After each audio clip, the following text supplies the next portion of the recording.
Plusieurs animaux sont réputés pour leur extrême longévité, parmi lesquels figurent plusieurs espèces de tortues et d'amphibiens. Celles-ci présentent par ailleurs très peu de signes de déclin liés à l'âge.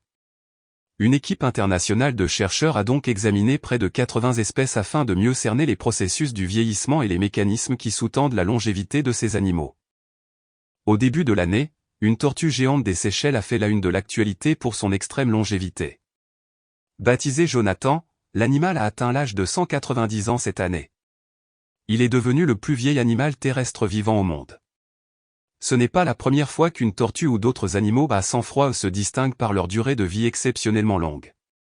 Mais dans la plupart des cas, il s'agit d'animaux élevés dans des zoos. Ou d'une poignée d'individus à l'état sauvage. Pour la première fois, une équipe de chercheurs a réalisé une étude à grande échelle sur ces animaux qui réussissent à déjouer le processus de vieillissement. La plus grande étude de longévité en milieu naturel.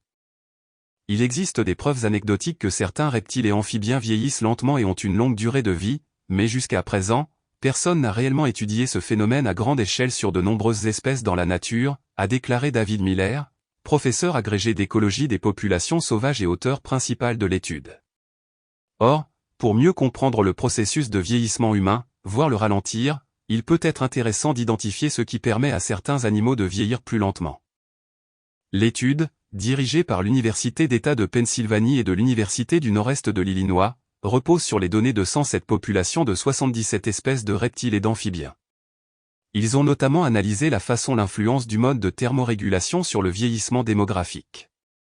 C'est-à-dire la température environnementale. Ou encore certaines caractéristiques physiques protectrices. Telles que les carapaces chez les tortues.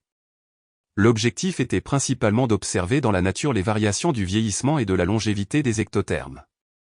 Des animaux qui produisent peu ou pas de chaleur. Le tout par rapport aux endothermes. C'est-à-dire, les animaux à sang chaud. Parce qu'ils ont besoin de températures extérieures pour réguler leur température corporelle, les organismes ectothermes, tels les reptiles, mais aussi les insectes ou les poissons, ont souvent des métabolismes plus faibles. De ce fait, on pense qu'ils vieillissent plus lentement que les endothermes, qui eux, génèrent leur propre chaleur et ont par conséquent des métabolismes plus élevés.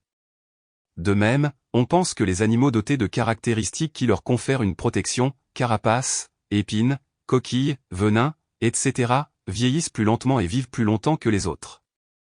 Une durée de vie qui n'est pas conditionnée par le métabolisme. Cette étude repose sur des données collectées par marquage-recapture qui consiste à capturer les animaux, à les marquer, puis à les relâcher dans la nature où ils sont observés. En autre découverte, les chercheurs ont rapporté dans Science que les ectothermes présentent une très grande variation de taux de vieillissement. Et aussi de durée de vie. Elles peuvent être plus faibles ou plus élevées que ceux des animaux endothermes de taille similaire. Ces résultats suggèrent que la façon dont un animal régule sa température n'est donc pas nécessairement révélatrice de son taux de vieillissement ou de longévité.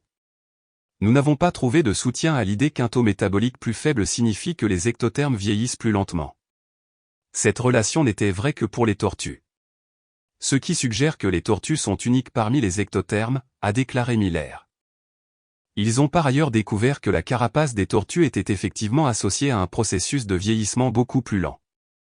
Cette protection leur permet de vivre beaucoup plus longtemps pour leur taille, comparativement aux animaux dénués de cet atout. Elle a notamment un effet dissuasif envers les prédateurs, ce qui diminue largement la mortalité de l'espèce. Une sénescence ralentie par un environnement favorable. Les chercheurs ont également identifié des espèces qui semblaient ne pas vieillir du tout d'un point de vue biologique. L'équipe évoque un sénescence négligeable, cela signifie que si la probabilité qu'un animal meure en 1 an est de 1% à l'âge de 10 ans, s'il est vivant à 100 ans, sa probabilité de mourir est toujours de 1%, explique David Miller. En d'autres termes, une fois qu'ils ont dépassé le stade de la reproduction, leur probabilité de mourir ne change pas avec l'âge, comme si le vieillissement n'avait pas lieu. Au moins une espèce de chaque groupe d'ectothermes est concernée. Y compris les grenouilles, les crocodiliens et les tortues. Une autre étude comparative menée sur des tortues vivant dans des zoos et des aquariums, a d'ailleurs montré que 75% des 52 espèces présentent une sénescence lente ou négligeable.